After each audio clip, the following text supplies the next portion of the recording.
Good morning, brothers and sisters. Welcome to National Family Service. Happy 2022. My name is Bradford Arthur, and I will be your host today. If this is your first time tuning in, welcome. I'd like to extend our warm welcomes to you. We're an international family and movement founded by Father and Mother Moon, who dedicated their whole life towards creating a world of peace. And we're centered on the values of piety, purity, impact, and create everlasting marriages. So if you'd like to learn more, just type hashtag connect in the Facebook chat or just go to nationalfamilyservice.org to learn more. And for everyone tuning in, the Blessing Fest campaign is wrapping up, so please stay tuned, stay till the end to hear the winner of the Social Media Blessing Fest campaign.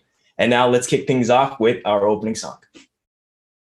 For our opening song today, let's go to Manhattan in New York City, New York, to hear Robert Hall sing the song, Love Changes Everything.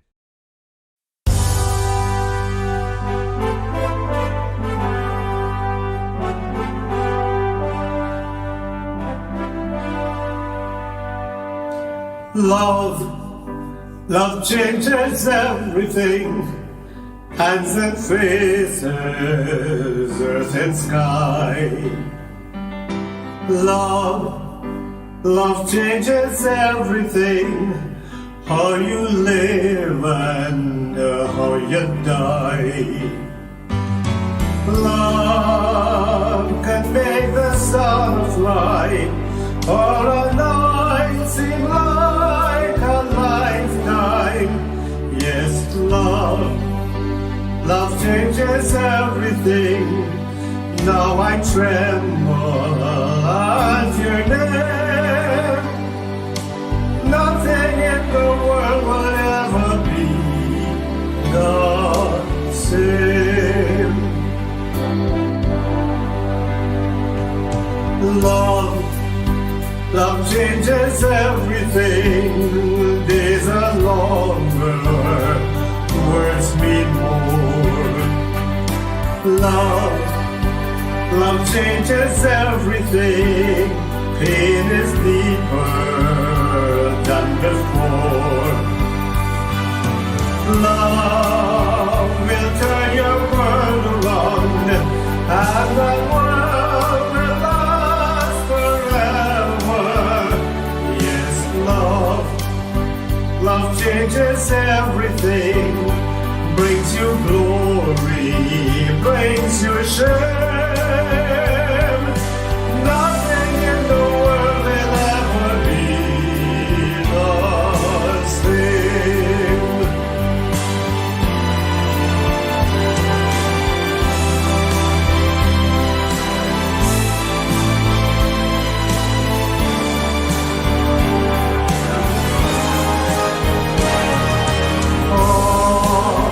Into the world we go, plotting futures, shaping years.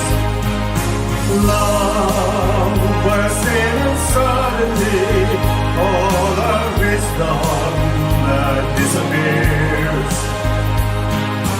Love makes fools of everyone. All the rules we make are broken. Yes, love changes everyone. Live or perish in its way. Love will never let you be the same. Love will never let you be the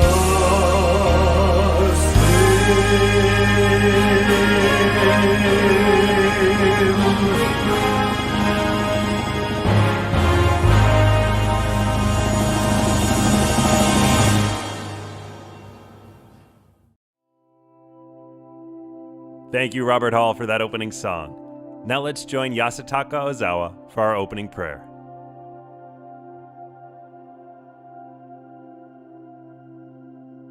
Morning, brothers and sisters. Please join me in prayer. Our dear, most beloved Heavenly Parent, most precious true parents, and our dear Lord Jesus, thank you so much for giving us this time and day where we can gather as brothers and sisters from all across the United States, all across this world, to come together in worship and praising you. Heavenly Parent, as we start this new week, we just want to come together in heart, centering on the message that you'd like to provide us through our President Naokimi Ushiroda, who will be speaking on your behalf. And Heavenly Parent, I pray that our hearts and our minds are well prepared and open to receive your love, because you just being able to welcome this day is a huge blessing that you have given us. And we want to really start this week with you.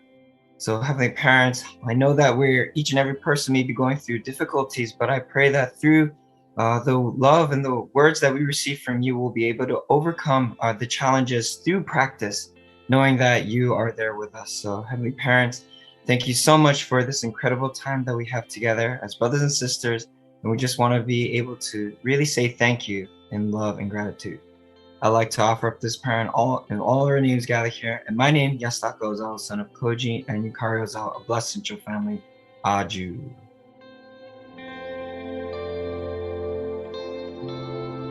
Next, let's head over to Woodbridge, Virginia to hear the song A Million Dreams, performed by Yasuno Takashima and Ai Nomura.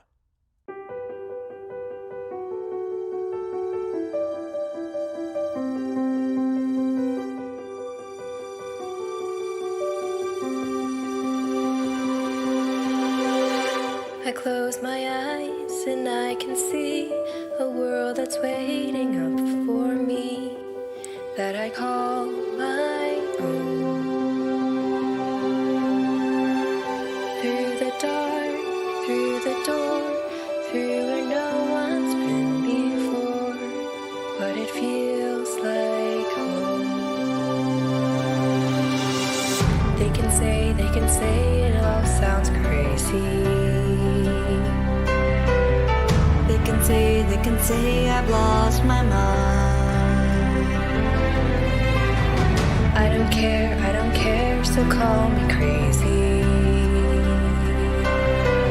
We can live in a world that we design. 'Cause every night I lie in bed, the brightest colors fill my head. A million dreams are keeping me awake.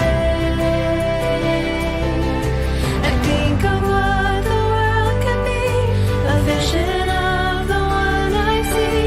A million dreams is all it's gonna take. A million dreams for the world we're gonna make.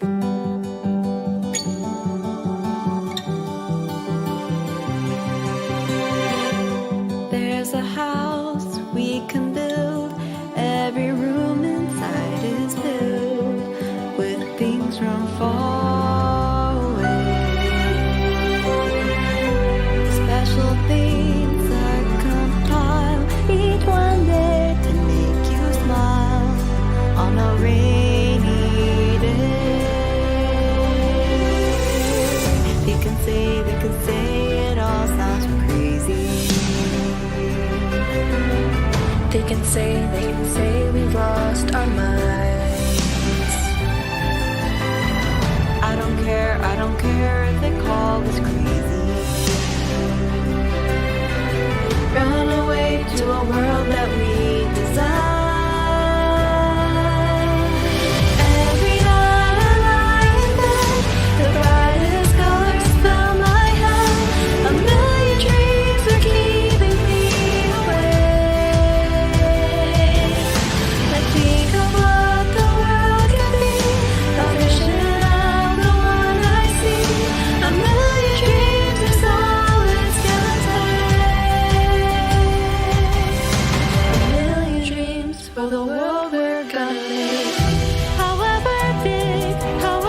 What a beautiful song. Thank you, Ayin and Yasuno. A lot of love in the Facebook comments for you, so feel free to check them out. Also, thank you for a beautiful prayer to open us up, Yasu, and an opening song from Robert Hall.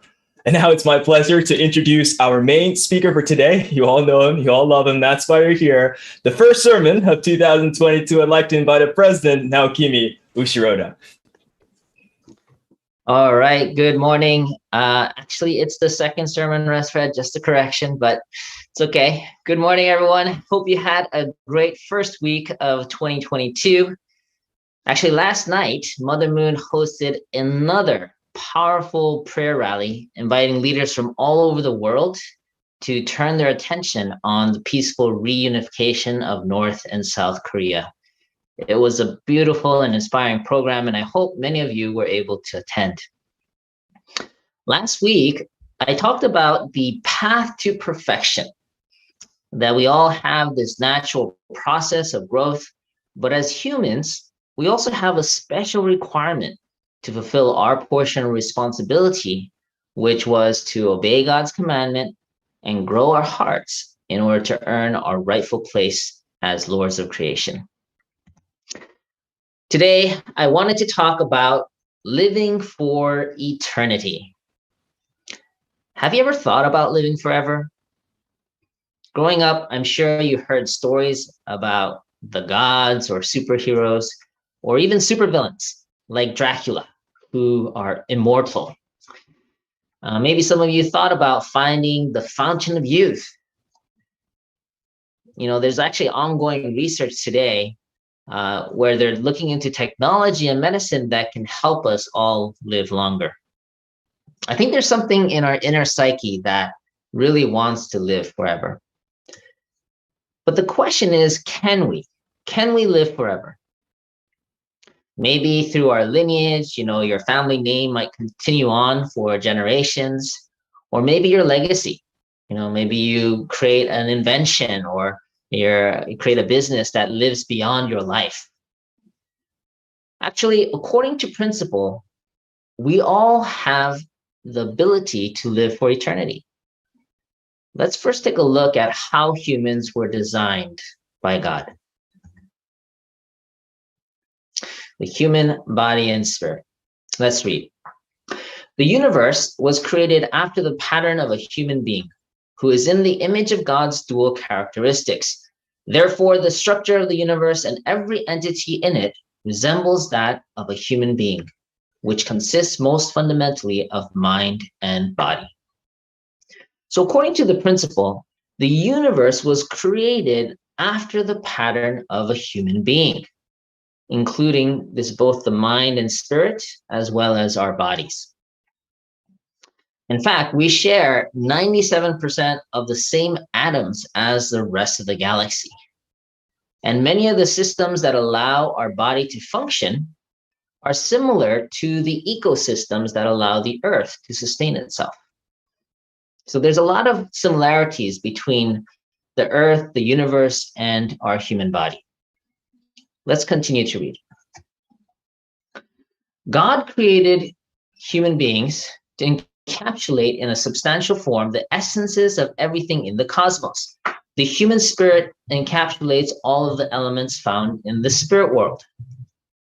The human body encapsulates all the elements of the physical world, since human beings contain within themselves the essences of all things in the cosmos. Each person is a microcosm. So human beings have both a spirit and a body, which includes all the elements of the spirit realm and the physical realm. Therefore, the principle is arguing that each human being is like a microcosm of the whole universe. That's quite fascinating. Let's continue. God endowed human beings with sensibilities to all things in the universe and gave them the mandate to rule over the universe directly. God created the human body with elements from the physical world, such as water, clay, and air, to allow us to perceive and govern it. To make it possible for us to perceive and govern the spirit world, God created our spirits with the same spiritual elements that compose the spirit world. Okay, so that makes sense. God created us to have both physical and spiritual senses in order for us to be able to govern both. In that sense, we're like mini gods, or more accurately, children of God. So going back to the point of having the ability to live for eternity, as we discussed, each human being has both a physical body and a spirit body. And although our physical body is limited by time and space, our spirits were designed to live on for eternity. To help us understand this concept, let's take a look at this animated video made by a good friend of mine, Alan Becker. It's called The 3 Stages of Life. Enjoy. Here is a refreshing take on the idea of heaven. So most of us imagine clouds, pearly gates, God asking if you've been a good boy, and the fiery pits of hell that await you if you haven't. Let's rethink that. Let's think of it more as our destination on a path of spiritual growth God designed to give us the ultimate joy and happiness. Here's the path.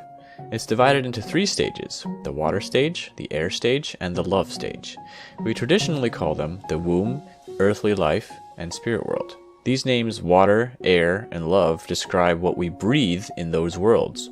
We breathe water in the womb, air while on earth, and love in the spirit world. And just as we are developing lungs to breathe air while we are living in the world of water, we are developing heart to breathe love while we are living in the world of air. And just as the baby has no idea it will need lungs in the next world, we also have no idea how important it is to grow our ability to love.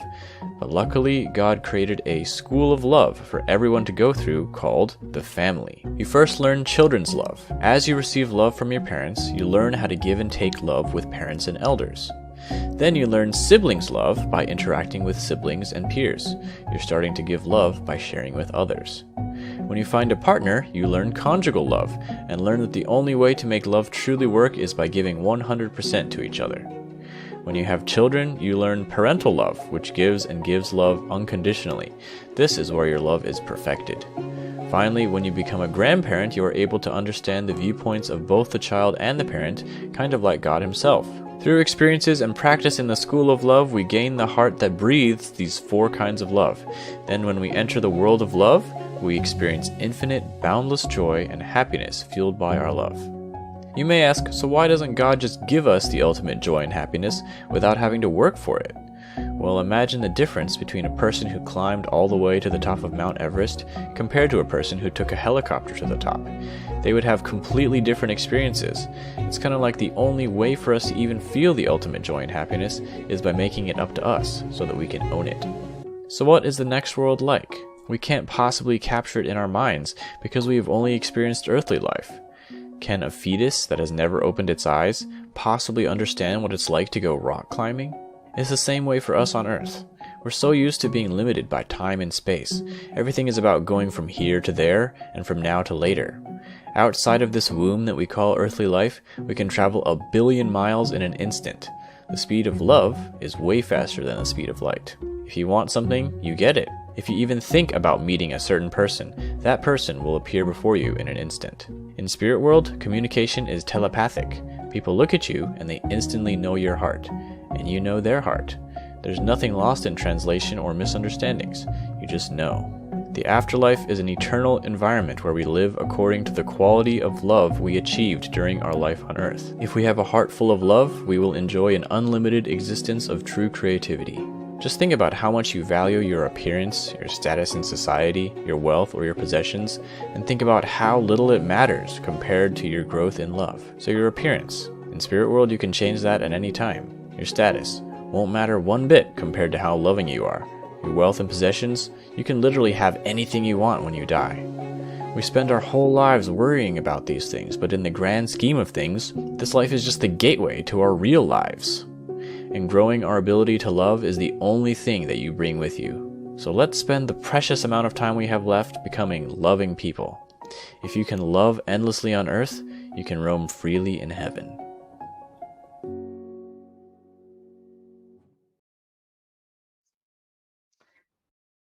Thank you. That was an amazing video. It really articulates this principle of the different stages of our life and the relationship between our physical life and our spiritual life, and how all of us can live for eternity. It's a really good perspective that I think it'd be good for all of us to reflect on. So now we know that all of us can live for eternity. Yay! But the next question is, so what? What does that have to do with me? Well, good question. Why does this matter? Well, let's read. We must lead a good life while we are on the earth. Humans are created so that once they reach perfection, they will fully breathe the love of God. Those who committed sinful deeds while on earth become crippled spirits who are incapable of fully breathing in the love of God. They find it agonizing to stand before God, the center of true love. Basically, your actions on earth reflect or affect your spirit. And that spirit, really how healthy that spirit is determines how healthy you are or how free you are in the eternal realm. So it's kind of like, in the video, it was saying how your thoughts and your feelings, all of that is telepathic. So if your heart's good, you feel quite free to relate with anybody and anything. But if your heart's kind of limited or negative, or you feel like you don't want to be with others, you don't want others to know what you're thinking or know how you're feeling, things like that. So it's like you will self-restrict yourself because you don't want to be around people. Whereas if you were to grow your heart, then you feel really free to be yourself and be with others in the spirit realm. So heaven or hell is not somewhere you go based on the judgment from God. It's actually how free or restricted you feel in your ability to love based on your own spiritual health. So these principles are universal. So one more time, it's not God that passes judgment on you. It's really based on your own spiritual health and strength that determines how well you will function in the next realm. Just yesterday, I had a chance to attend a Songhua funeral service for one of the members or elder members in our community. Now, funerals are really not my thing. I find them a little bit awkward, especially if I don't know them personally, then it's not my cup of tea. But I went really representing our founders, and as the national pastor, I went to really greet and honor the family for their dedication and service. And one thing I noticed as I was listening to the testimonies was that this individual, he really was a stubborn person, but over time, he really rounded out and was able to relate and love others more broadly. And I really felt like he lived a full life, that his time on earth was a chance for him to really round out those edges and mature as a spirit so that he can really be free in the next realm. That's kind of how I felt. And also I want to just put a shout out to the songs that we heard earlier in the service. Robert Hall talking about love. That's really the essence of what we're talking about, what we will be talking about in terms of growing your spirit. And the million dreams, really, God gave us the creativity to be able to create our own reality. We've been gifted with this ability to create and co-create. And so I really feel like that's the kind of spirit and heart that we want to develop while we're here on earth. Ultimately, if you take away one point, if you see and understand that God is our parent, God wants all of us to grow our hearts while we're on earth, so we're able to fully function in this next realm. In one sense, okay, try to get this point. When we're born on earth, it's more like our spirits are conceived. And our time on earth is like our spirits in the womb. And when we physically die, our spirits are born into the spirit realm. So from God's perspective, our birth and death are more like spiritual conception and birth of our eternal spirit. Don't know if you got all that, but anyway, so what it means is it's really important that we grow our spirit while on earth. So let's take a look on how we can do that. Let's read physical and spiritual health. For the physical self to grow in good health, it must have proper nourishment. It must absorb air and sunlight and must eat and drink food and water. The body has give and take with this nourishment through its digestive and circulatory systems. So this makes sense. Our physical body needs proper nourishment and exercise to grow and be healthy. If you don't eat for a while, you naturally feel weak. And if you don't exercise, we don't feel healthy. So for the new year, 2022, I made a challenging fitness goal. And I knew it would be difficult, and although I knew it was possible, I wasn't sure if I'd be motivated enough to reach the goal. Just a quick note, it's like doing 100 push-ups, 100 sit-ups, 100, squats, and 20 pull-ups, all in 10 minutes or less. Anyway, fortunately, Fred challenged me, saying that there's a 95% chance that I wouldn't be able to reach this fitness goal. So we made a bet reflecting those odds, and that gave me some strong motivation. So thank you, Fred. We all know that it takes discipline and effort to exercise, but you feel good afterwards, and your body becomes stronger and healthier. The same exact principle applies to our spiritual body. Let's read. The spirit grows through give and take action between two types of nourishment: life elements of a yang type that come from God, and vitality elements of a yin type that come from the physical self. The spirit self not only receives vitality elements from the physical self, it also returns an element to the physical self, which we call the living spirit element. Okay, to translate that into language that might be easier to understand, our spirit also needs nourishment and exercise.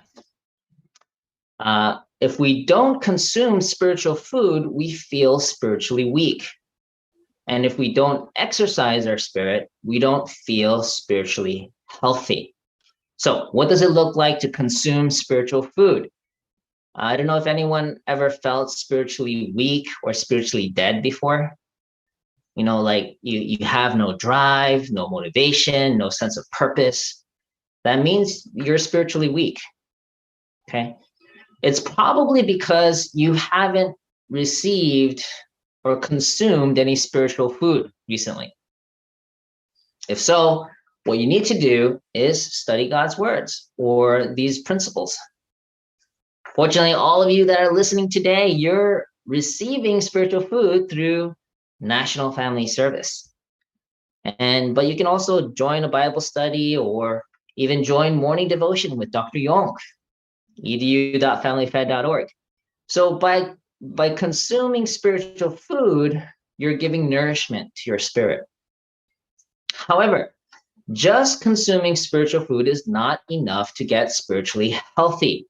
You got to exercise your spirit. How? Well, basically, you need to do what your original mind tells you to do. Basically, for me, that means listen to my wife, or actually, it's more like listen to my conscience.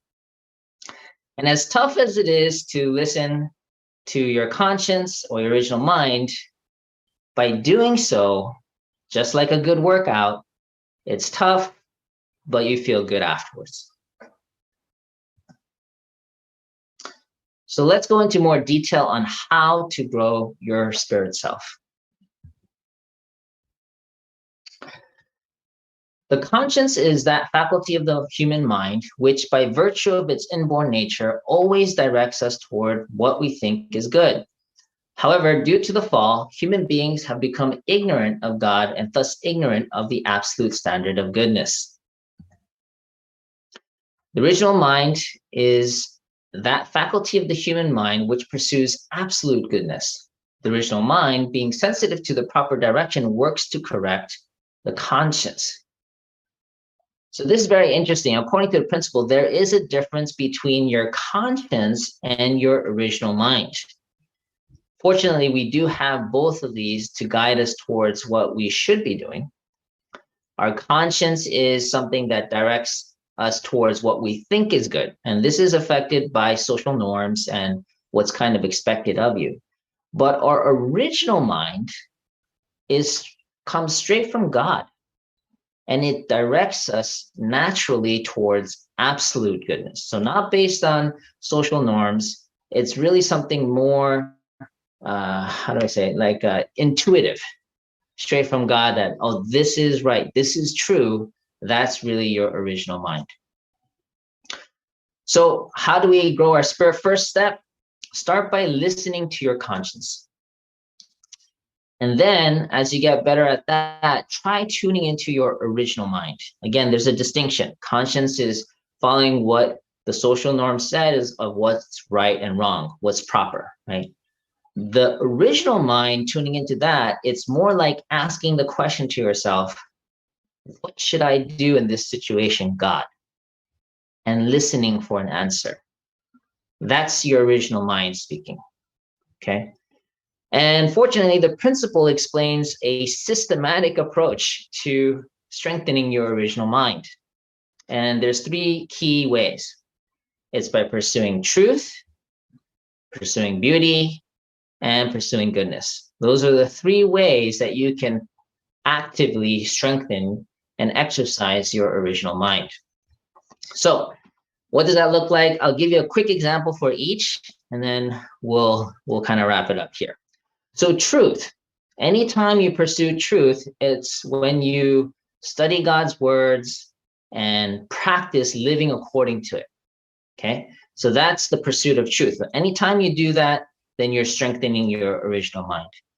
Next is beauty. To really develop your original mind through beauty, it's through things like experiencing harmony by spending time in nature, because nature is designed by God to be in harmony.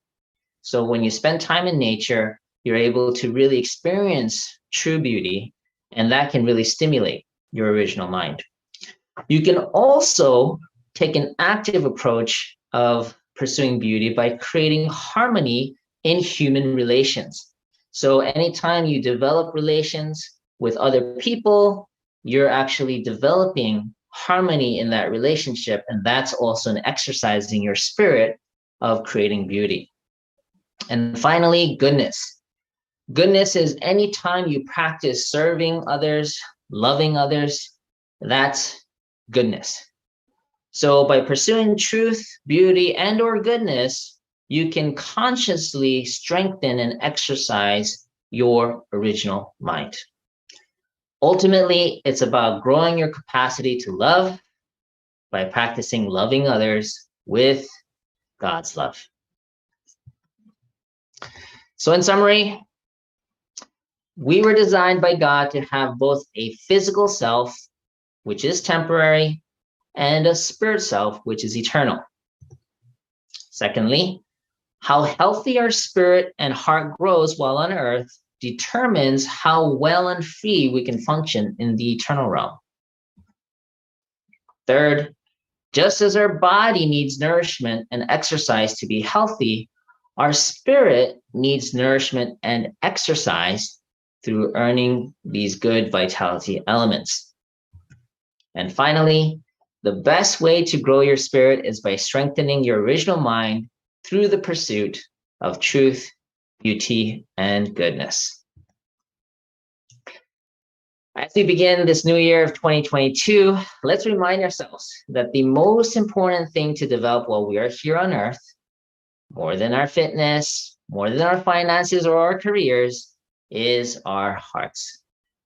Let's live each day with that intention to grow our hearts by practicing loving others as God does. May God bless you and your family in this year of 2022. Thank you very much. All right, President Hakimi, thank you yet again for another wonderful, wonderful sermon going into the importance of our life here on this earth in preparation for eternal life after. Also, the bet with you, that's a bet I'll be glad to lose. So good luck. I'd love to see you be able to finish all of that in 10 minutes. I still think 95% you won't be able to. Brothers and sisters, let's go on to our reflection questions. It says, at your funeral, how do you want to be remembered? At your funeral, how do you want to remember? Let's take the next 1 minute to reflect on this question.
All right, while we're reflecting on this, let's hear some live reflection today here on National Family Service. It's my pleasure to invite from Connecticut, Chris and Christine Hempowitz, as well as Joshua Gertatowski, the Subregion 1 Data Manager. Hi, everyone. It's a pleasure to have you all here on the show. Why don't we start with Chris and Christine? Anything that stood out for you? Any key takeaways from today's National Family Service sermon? Yes, good morning, everybody. Morning. So today we heard about physical world and spiritual world. And for me, this is not just theoretical knowledge, but I had live experience of the spiritual world. I had an out-of-body experience maybe 30 years ago when I could see myself from above. And honestly, I freak out. So it didn't last long and this and that, but I could see myself, I can hear what was happening in the room. And I was trying to move my hand that I saw on the couch and I couldn't. And anyway, I know existence, spiritual, and spiritual, at least we have ears and eyes, and I was fully conscious. So for me, it's not just theoretical exercise or theoretical knowledge about it. It's real life, real stuff. Thank you. Thank you, Chris. Let's go on to your wife, Christine. Good morning, everyone. President Naokimi, thank you for a wonderful Sunday service. And I think one thing that struck me, and also in the reflection question, what would I want to be remembered by? Well, I don't know if they still do it, but back in the day, it used to be in high school, in your yearbook, for your senior picture, and then they would have a blurb about you afterwards. And we wrote, you wrote them, and usually what people wrote was their accomplishments, all the clubs they were in, all the awards they got, that sort of thing. And my experience was that we moved when I was a senior in high school to a different state, and I went to a different school my senior year in high school. And for all of you who have finished a senior year in high school, you know how traumatic that can be. So here we are in a new place, don't know anybody, don't know anything. But what was interesting was I had a kind of a rebirth experience in my Christian life of faith that year through Jesus Christ Superstar, believe it or not.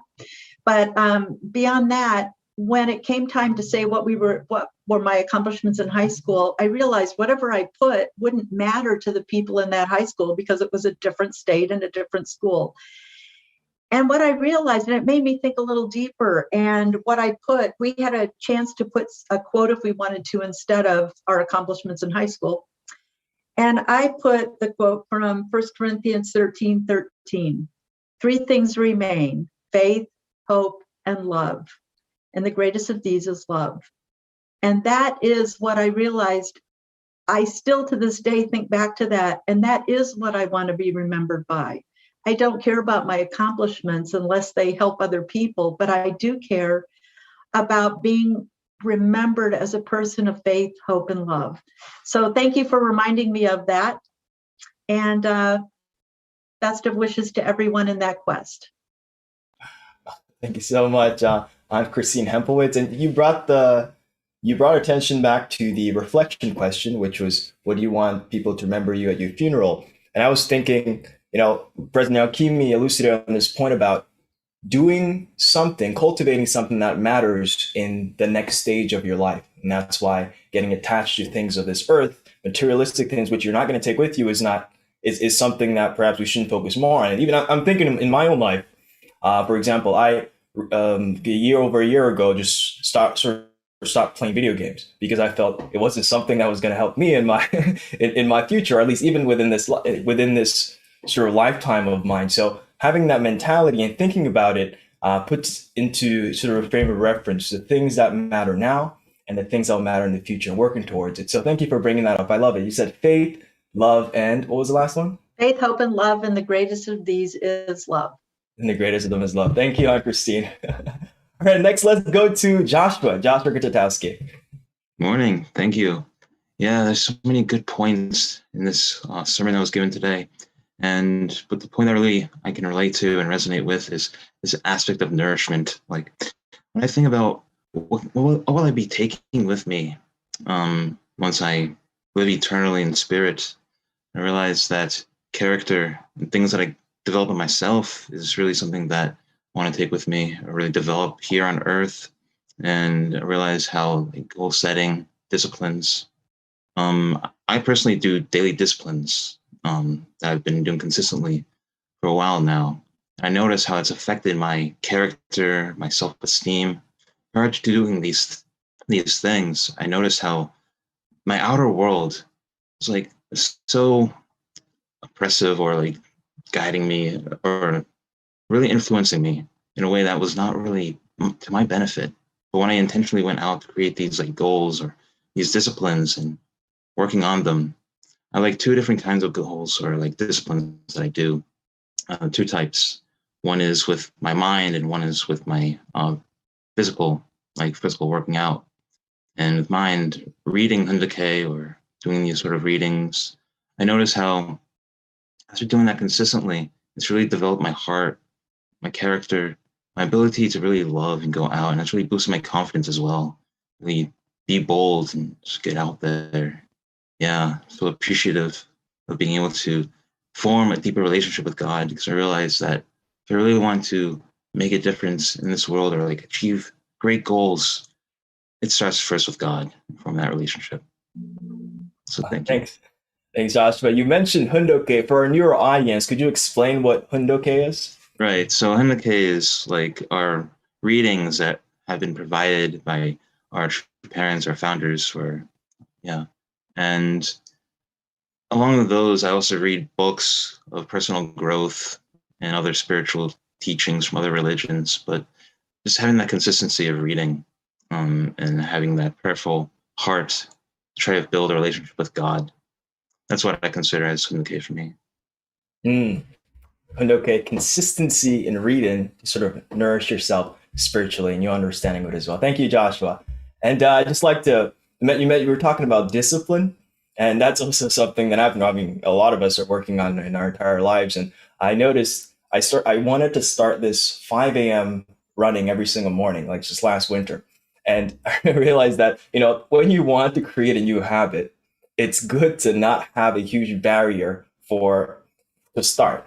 And so, or else you won't do it. And so waking up 16-degree weather wasn't the most enticing thing. So clearly that didn't go as well. And so I figured maybe in the afternoons when a little warmer, I'll do it. So that's what I learned when it comes to discipline, in case anyone needs anything out of this. And lastly, just before we go, I'd like to mention, since we have a mix of first generation unificationists and second generation, President Alkimi talked about spirit world, and how when you go to the spirit world, it's your state of mind on this earth. It's what you've done on this earth that you bring with you to the spirit world. And that can be different from maybe the conventional understanding of what the afterlife is in terms of heaven and hell. I went to a Catholic school growing up, and it was, eternal damnation if you didn't fulfill your purpose here. So how was it different when you came to that understanding of spirit world? I'd like to ask Reverend Christine Hempowitz.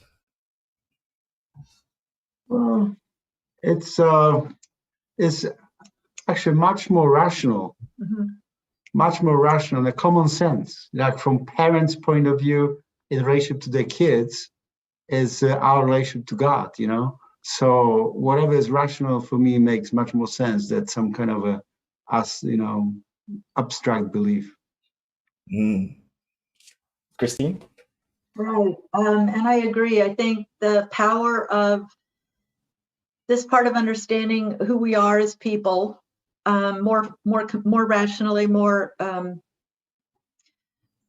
with more detail, I guess, and then also a path. And then also the fact that we live forever in a spiritual realm is a very powerful image of that can help shape where we are today, what we're doing today. Although President Naokimi also pointed out that just knowing that isn't enough, you actually have to do things. So, but it definitely creates a different perspective. And one thing we talk about a lot, we're always talking about, is living in spirit world. Eventually, not now.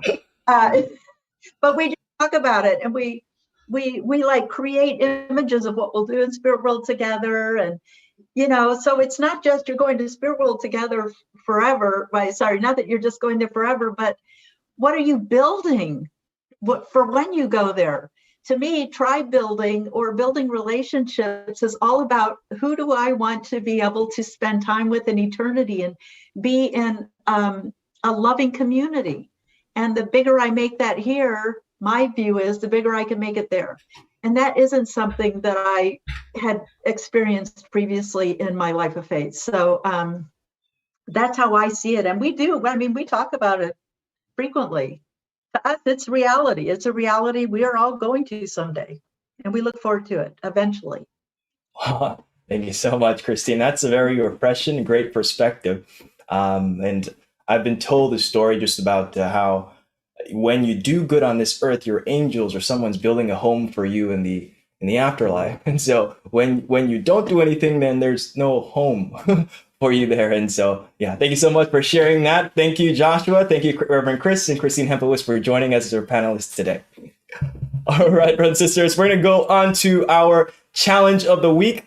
Challenge of the week this week is to do something extraordinary for someone else this week, all in the spirit of serving others, to grow in our heart, or grow in our capacity to love. Do something extraordinary for someone else this week. Also, if you'd like to participate in National Family Service by offering a prayer, live reflection, or some music, just talk to your local pastor, or go to music at nationalfamilyservice.org if you'd like to submit a musical offering. That's music at nationalfamilyservice.org. And now we're going to go into just a summary of what happened the past 40 days. Today is January 9th. January 9th is the conclusion. It's the conclusion of the Blessing Festival. We started this 40 days ago. I forget what day 40 days ago was, but Blessing Fest, the video was introduced on December 18th. There were thousands of watch parties that happened all across the countries, thousands of guests who also tuned in to watch in America and internationally. So we're very grateful to everyone who participated in this 40-day Blessing Fest watch party experience. And then if you'd like to watch it as well, just go to blessingfest.org. It has the video there. It's going to be available for some time, so feel free to invite your guests to watch it together with you.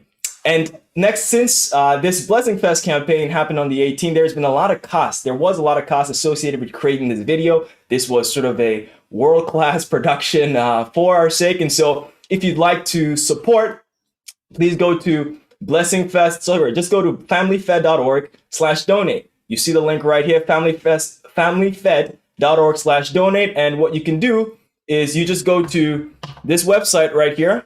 You click Blessing Fest December 2021. And then That's it. Any donation you make here will go directly to supporting the Blessing Fest campaign.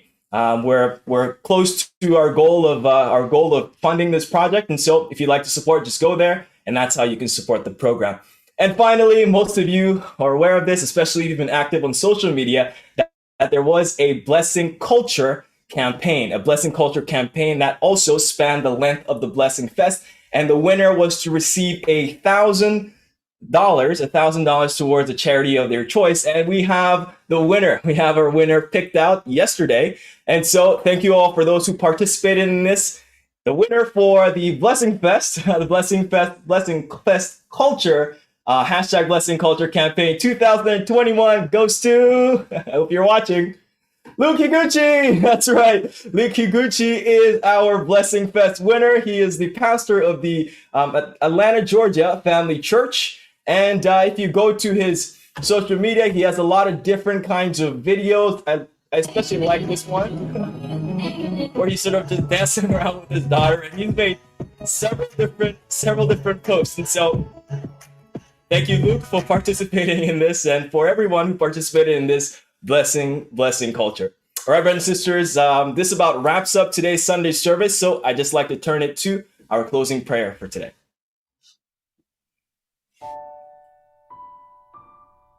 Now, let's join Reverend Juanita Pierre-Louis for our closing prayer. Okay. I see it. Okay, thank you. Hello, brothers and sisters. Please pray with me, okay? Thank you. Oh, our heavenly parent and our true parent of heaven and earth, we're so grateful to know that we are your design. Man and woman, you designed us. You purposed us to be fruitful, grow up, and to multiply with families and society and take care of the environment. And we're just so grateful to know that today. And we're grateful to know that everything you designed, dear God, is coming forth. And we're so grateful to know that our true parents in their hard work have brought us a blueprint for the salvation of Korea, dear God. And we're so grateful to know that today. A country divided north and south is ready to unite. And our true parent gave their blood, sweat, and tears for this. And Father God, we just thank you to know that we have a worldview now. We have a godly worldview that we can depend on, called the divine principles. And our leader and president talked about it today. Talked about our birth, and you giving birth to us and giving love to us and giving us the air and water and to breathe his air. Breathing is so important to cleanse your body, dear God, to cleanse every organ. So let us always remember to breathe deeply before we do anything. Thank you so much, Heavenly Father, for this moment that we could pray together. And thank you so much this morning for our true parents and all my sisters and brothers. And I pray this prayer in my name as a blessed central family, and my husband, Edna Pierre-Louis, Jude Pierre-Louis, I pray. Adieu.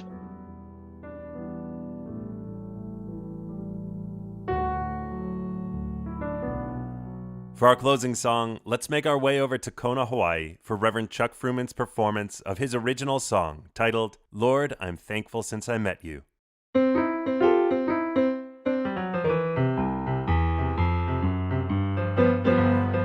Lord, I'm thankful since I met you. And Lord, I know what you've been through. Lord, I am grateful that my life has been made new. Lord, I'm thankful for what you do. Lord, you opened the door for me. And Lord, I know you heard my plea. Lord, I am grateful 'cause you set me free. Lord,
since I met you. And Lord, I know what you've been through. Lord, I am grateful that my life has been made new.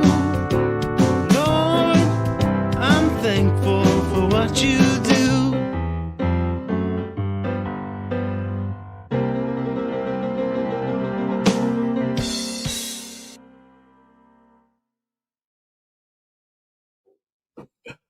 Oh, Lord, I'm thankful for you. Thank you, Reverend Chuck Proving, for such a beautiful, beautiful song to close us off. And of course, thank you for a beautiful prayer, Reverend Juanita Pierre-Louis. Brothers and sisters, we're coming to a close of today's program. If you enjoyed what you saw, if you'd like to support this ministry, the National Family Service Ministry, you can do so by going to nationalfamilyservice.org, nationalfamilyservice.org, and click Give at the top to support this ministry, nationalfamilyservice.org. Or just type hashtag donate in the Facebook chat. If you type in a hashtag donate, we're going to respond to you with a direct link to be able to support this ministry. And of course, if you gain something out of today's service, there's so much to gain. Feel free to share it by going to nationalfamilyservice.com and sharing the link to a friend, your family, your contacts, anyone at all who you'd like to learn and sort of grow in this understanding of the spirit world. And that about wraps up this week's National Family Service. I hope you all had a wonderful time, gained a lot of wonderful insights, and we'll see you all next week. Hope you all have a wonderful rest of your day. Bye, everyone.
Sound